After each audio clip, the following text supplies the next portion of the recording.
Hi all, welcome back to Sunita Kannada vlogs. ಇವತ್ತು ಮಧ್ಯಾಹ್ನದಿಂದ ವ್ಲಾಗ್ನ ಸ್ಟಾರ್ಟ್ ಮಾಡ್ತಾ ಇದ್ದೀನಿ. ಅಡುಗೆ ತಿಂಡಿ ಎಲ್ಲ ಬೆಳಗ್ಗೆನೇ ಮುಗಿಸ್ಕೊಂಡ್ಬಿಟ್ಟೆ.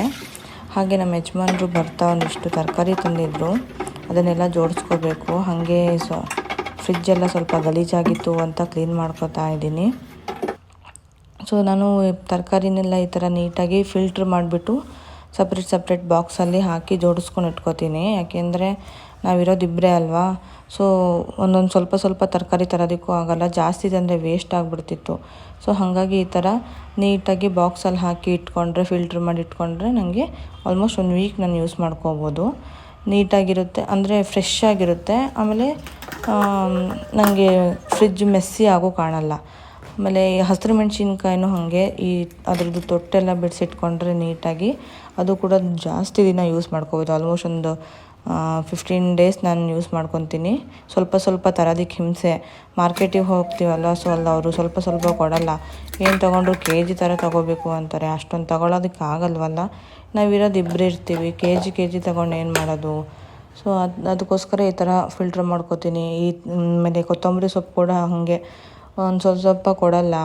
ಇಲ್ಲೇ ಮನೆ ಹತ್ತಿರ ಇರೋ ಅಂಗಡಿಗೆ ಹೋದರೆ ಕೊಡ್ತಾರೆ, ಬಟ್ ಇಲ್ಲಿ ಪದೇ ಹೋಗ್ತಾರೆ, ಅದಕ್ಕೆ ಹಿಂಸೆ. ಅದಕ್ಕೆ ಮಾರ್ಕೆಟಿಗೆ ಹೋದಾಗ ಒಂದೊಂದು ಕಟ್ ತಂದು ಬಿಡ್ತಾರೆ. ಅದನ್ನು ಈ ಥರ ಫಿಲ್ಟ್ರ್ ಮಾಡಿ ಇಟ್ಕೊಂಡು ಬಿಡ್ತೀನಿ, ಜಾಸ್ತಿ ದಿನ ಚೆನ್ನಾಗಿ ಬರುತ್ತೆ. ಸ್ವಲ್ಪ ಶಾಪಿಂಗ್ ಬೇರೆ ಹೋಗಬೇಕಿತ್ತು. ನಮ್ಮಮ್ಮ ಬಾಗಿನ ಕೊಡೋದಕ್ಕೆ ಬರ್ತಾಯಿದ್ರು. ಸೊ ಅವ್ರು ಫೋನ್ ಮಾಡಿ ಹೋಗಿ ಸೀರೆ ತಗೋ, ನಾನು ಬಂದು ಕೊಡ್ತೀನಿ ನಿಮಗೆ ಅಮೌಂಟ್ನ ಅಂತ ಅಂದಿದ್ರು. ಸೊ ಹಾಗಾಗಿ ಶಾಪಿಂಗ್ಗೆ ಅಂತ ಹೋಗಿದ್ವಿ. ತಲೆ ಕೆಟ್ಟು ಹೋಗ್ತಾಯಿತ್ತು, ಯಾವ್ದು ತೊಗೋಬೇಕು ಯಾವ್ದು ಬಿಡಬೇಕು ಅಂತಲೇ ಗೊತ್ತಾಗ್ತಿರ್ಲಿಲ್ಲ ನನಗಂತೂ.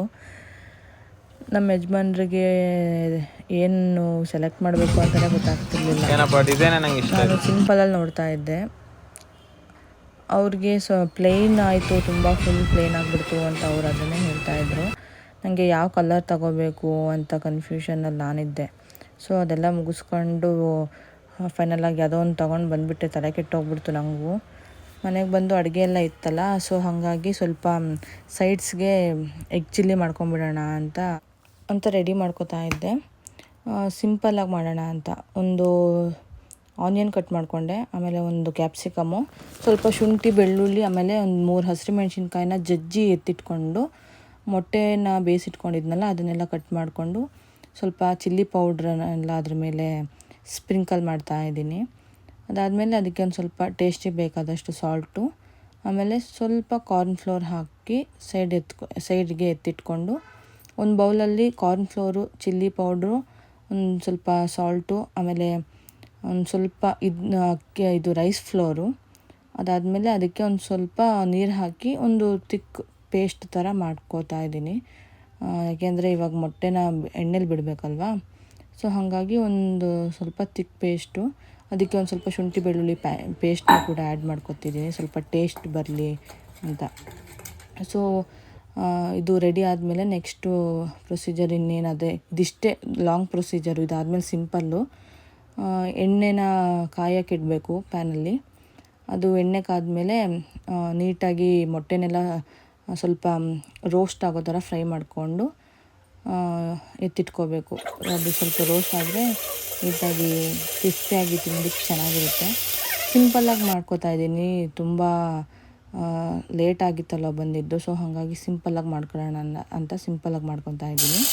ಅದಾದಮೇಲೆ ನೆಕ್ಸ್ಟ್ ಪ್ಯಾನಲ್ಲಿ ಜಜ್ಜಿಟ್ಕೊಂಡಿದ್ನಲ್ಲ ಪೇಸ್ಟು, ಅದನ್ನು ಹಾಕಿ ಸ್ವಲ್ಪ ಫ್ರೈ ಮಾಡಿಬಿಟ್ಟು ಅದಕ್ಕೆ ಕ್ಯಾಪ್ಸಿಕಮ್ ಹಾಕಿ ಅದನ್ನು ಸ್ವಲ್ಪ ನೀಟಾಗಿ ಫ್ರೈ ಮಾಡಿಕೊಂಡೆ. ಅದಾದಮೇಲೆ ಅದಕ್ಕೇ ಈರುಳ್ಳಿ ಸೇರಿಸ್ಕೊಂಡು ಸ್ವಲ್ಪ ಸಾಲ್ಟ್ ಆ್ಯಡ್ ಮಾಡಿಕೊಂಡು, ಸ್ವಲ್ಪ ಸೋಯಾ ಸಾಸು, ಆಮೇಲೆ ಚಿಲ್ಲಿ ಸಾಸ್ನ ಒಂದೊಂದು ಸ್ಪೂನ್ ಹಾಕ್ಕೊಂಡ್ರೆ ನೀಟಾಗಿ ಅದನ್ನು ಫ್ರೈ ಮಾಡಿಕೊಂಡು ಅದಕ್ಕೆ ಕಾರ್ನ್ಫ್ಲೋರ್ದು ವಾಟರ್ ಬರುತ್ತಲ್ಲ, 1 ಸ್ಪೂನು ಇಲ್ಲ 2 ಸ್ಪೂನ್, ನಿಮಗೆ ಕನ್ಸಿಸ್ಟೆನ್ಸಿ ಎಷ್ಟು ಬೇಕು ಅಂತ ನೋಡಿಕೊಂಡು ಹಾಕ್ಕೊಂಡು ರೆಡಿ ಮಾಡಿಕೊಂಡ್ರೆ ಆಯಿತು. ಚೆನ್ನಾಗಿರುತ್ತೆ ತಿನ್ನೋದಕ್ಕೆ. ನಮ್ಮ ಯಜಮಾನ್ರಿಗೆ ಈ ಥರದ್ದೆಲ್ಲ ತುಂಬ ಇಷ್ಟ ಆಗಿಬಿಡುತ್ತೆ, ಅದಕ್ಕೋಸ್ಕರ ಮಾಡಿದೆ, ಲೇಟ್ ಆಗಿದ್ರೂ ಪರವಾಗಿಲ್ಲ ಅಂತ. ಸೊ ಇದಾಗಿತ್ತು ಇವತ್ತಿನ ವ್ಲಾಗ್. Thanks for watching.